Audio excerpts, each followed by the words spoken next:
इस दुनिया के बारे में बताऊंगी कि इस दुनिया में बहुत सी अच्छी अच्छी चीजें हैं। उनसे अपनी बातें शेयर करूंगी तो मन लग जाएगा। लेकिन तुम ऐसा क्यों सोच रही हो शालू? यहाँ किसी बात की तकलीफ है तुमको? भैया, मुझे लगता है मैं आप लोगों पर भार बन गई हूं। तकलीफ दे रही हूं मैं आप लोगों को। मेरी वजह से आप लोग खुश नहीं रह पा रहे हैं। पागल हो गई हो क्या? ये तुम क्या अनाप शनाप बक रही हो? तुम्हारी वजह से हम लोगों को तकलीफ होगी, ये तुम सोच भी कैसे सकती हो? अरे पगली, बहन कभी भाई पर भार होती है। खबरदार जो हम लोगों को दोबारा कभी छोड़कर जाने की बात की तो। लेकिन भैया, कोई लेकिन वेकिन नहीं। हमारी एक बात का जवाब दो। अगर तुम्हारी जगह पर हम अंधे हो जाते तो क्या तुम हमारे साथ खुश नहीं रहती? हमको अपने आप से अलग कर देती? नहीं भैया, ऐसा मत बोलिए। आपको कुछ नहीं होगा। अब मैं ऐसा कुछ नहीं बोलूंगी। हम दूध लाते हैं। भैया, रहने दीजिए, अभी इच्छा नहीं है, बाद में पी लूंगी। ठीक है। भैया, मेरा एक काम करेंगे? हाँ बोलो। मेरी एक बार सम्राट से बात करा दीजिए। मैं सम्राट से माफी मांगना चाहती हूँ।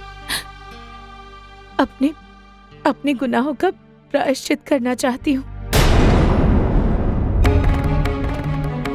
मुझे मालूम है मैंने जो उसके साथ किया है, उसके बाद वो मुझे कभी माफ नहीं करेगा। पर फिर भी माफी मांगने से मेरे दिल का बोझ कुछ तो कम होगा।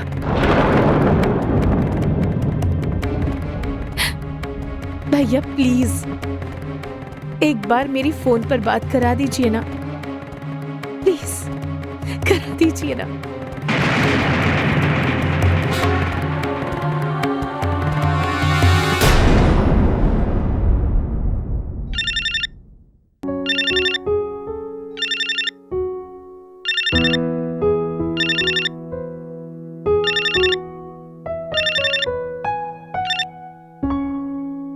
हेलो माँ जी प्रणाम, मैं शालू बोल रही हूँ। तुम अब किस लिए फोन कर रही हो? मेरा घर उजाड़ के भी चैन नहीं मिला तुमको? मिला है माँ जी, ऐसा चैन मिला है कि जिंदगी में अब किसी चीज की ख्वाहिश ही नहीं रह गई। मैं आपकी गुनहगार हूँ। बहुत सताया है मैंने आप लोगों को। मेरा गुनाह माफी के लायक तो नहीं है, फिर भी हो सके तो मुझे माफ कर दीजिए। बंद करो अपना ड्रामा। तुम्हारे किसी भी नाटक का अब मुझ पर कोई फर्क नहीं पड़ेगा। एक बार धोखा खा गई हूँ, लेकिन अब नहीं। एक बात याद रखना शालू, तुमने एक माँ का दिल दुखाया है। इसकी हाय तुमको जरूर लगेगी। तुम्हारे कुकर्मों की सजा तुमको जरूर मिलेगी। संयुक्ता के बयान पलटने पर ज्यादा खुश मत होना। ऊपर वाला सब देख रहा है। वो हर गुनहगार को उसके किए की सजा जरूर देता है। उसकी लाठी में आवाज नहीं होती, वो जब पड़ती है ना तो पता भी नहीं चलता।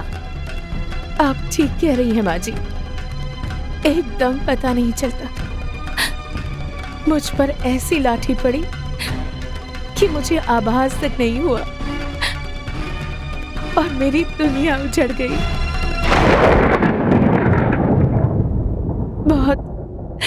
बहुत सख्त सजा दी है ऊपर वाले ने मुझे। मेरी आंखों की रोशनी छीन ली उसने, अंधा बना दिया है मुझे।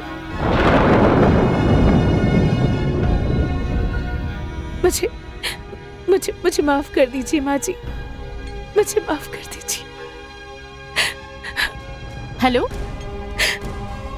शालू, हेलो हेलो माँ जी, गुड्डू, ये शालू क्या कह रही थी? वो सच कह रही थी माँ जी। हमारी बहन अब नहीं देख सकती, उसका एक्सीडेंट हो गया था।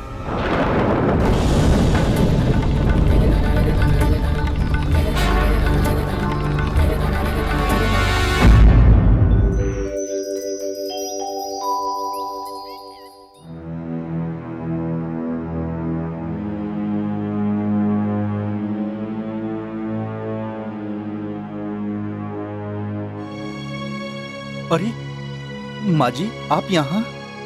बेटा, शालू की आंखों की रोशनी चली गई। ये बात मुझे पता चली तो पता नहीं क्यों पर पूरी रात मुझे नींद नहीं आई और मैं उसको देखने चली आई।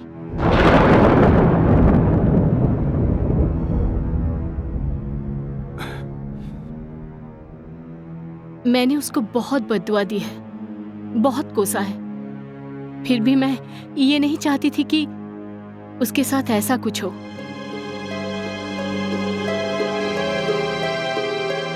आखिर कैसे हुआ ये सब कुछ? ये सड़क पर अपने धुन में कहीं जा रही थी कि किसी की गाड़ी के सामने आ गई।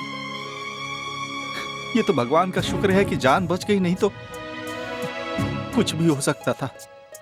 माँ जी,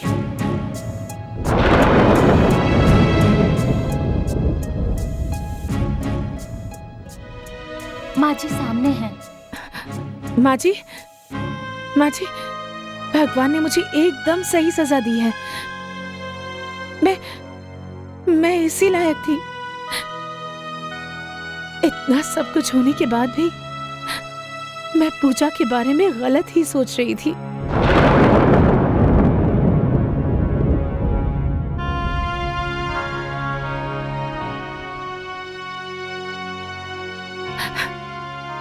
पूजा मिल जाए तो मुझे बताइएगा माँ जी, मैं उसके पैरों में गिरकर माफी मांगूंगी, अपना प्रायश्चित करूंगी।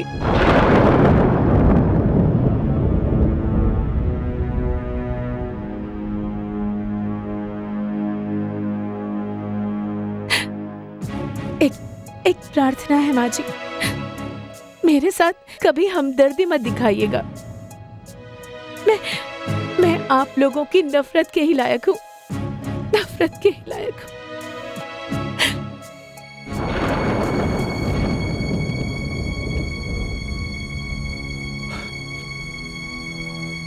आशु, चलो।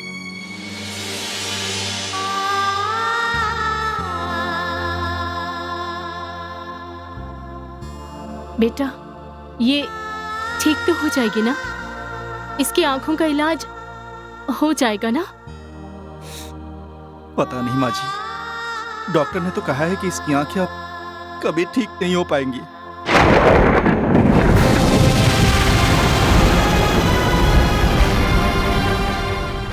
सर पर चोट लगने से कोई नस डैमेज हो गया जिसका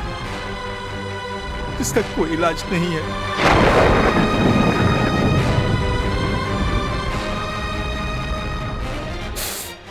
हम तो डॉक्टर से ये भी बोले कि हमारी आंख हमारी बहन को लगा दो, लेकिन ये भी नहीं हो सकता। डॉक्टर ने बोला कि किसी की भी आंख उसको नहीं लगेगी। अब हमारी शालू को भी नहीं देख पाएगी माँ जी, अब हमारी शालू कभी नहीं देख पाएगी, कभी नहीं देख पाएगी।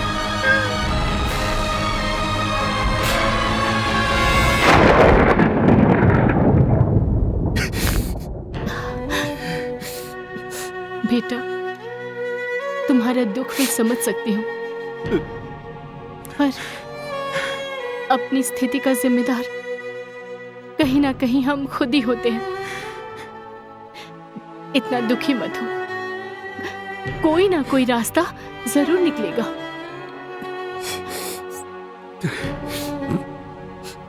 मैं सम्राट के बाबूजी को बोलूंगी, वो भी पता करेंगे।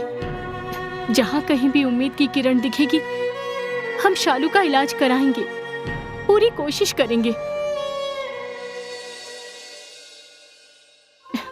शालू को बोलना अब उसके प्रति मेरे दिल में कोई कड़वाहट नहीं है।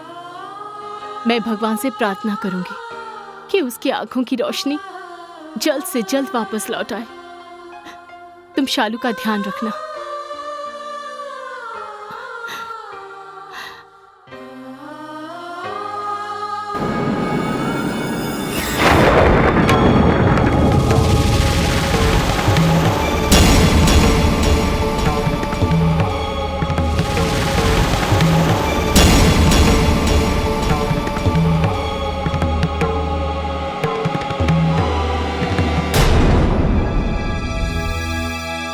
केजी सेठ।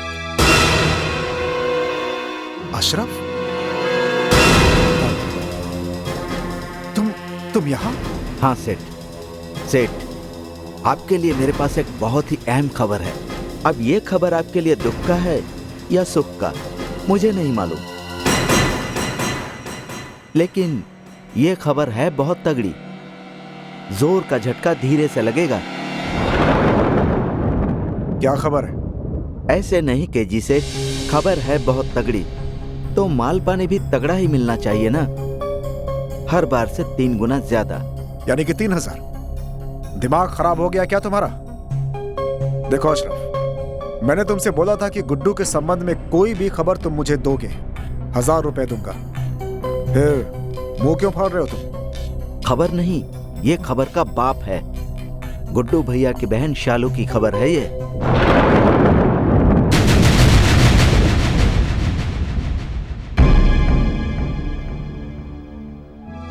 ज्यादा सोचो मत सेठ, खबर सुननी है तो 3000 का रोकड़ा ढीला करो, वरना मैं चला।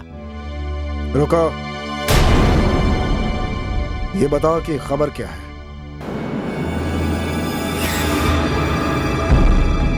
गुड्डू भैया की बहन शालू अंधी हो गई है।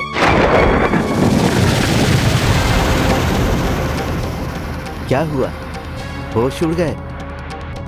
है ना जोरदार खबर? कैसे कैसे हो गई अंधी? वो मैं अपने भाई को दिखाने जगजीवन राम अस्पताल गया था, वहीं देखा कि शालू का एक्सीडेंट हो गया है, और ये खबर भी गुड्डू भैया को मैंने ही दी थी।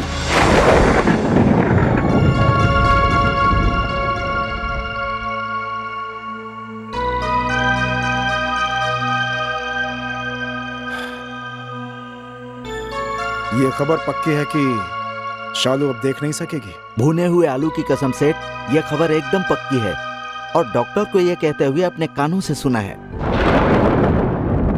मैंने बाद में पता भी किया था, शालू अब एकदम नहीं देख सकती। ठीक है,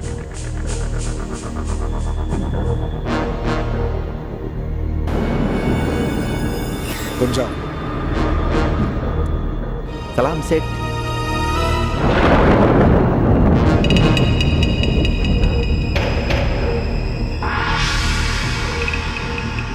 शालू अंधी हो गई है।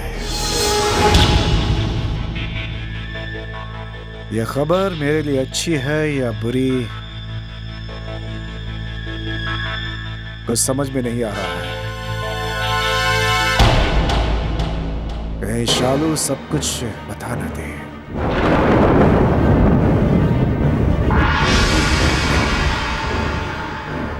गुड्डू तो पागल हो गया होगा, गुस्से में आकर कहीं वो मेरे ही ऊपर चढ़ बैठा तो, कहीं उसने संयुक्ता के माँ बाप का पता लगा लिया तो। यह भी तो हो सकता है कि वो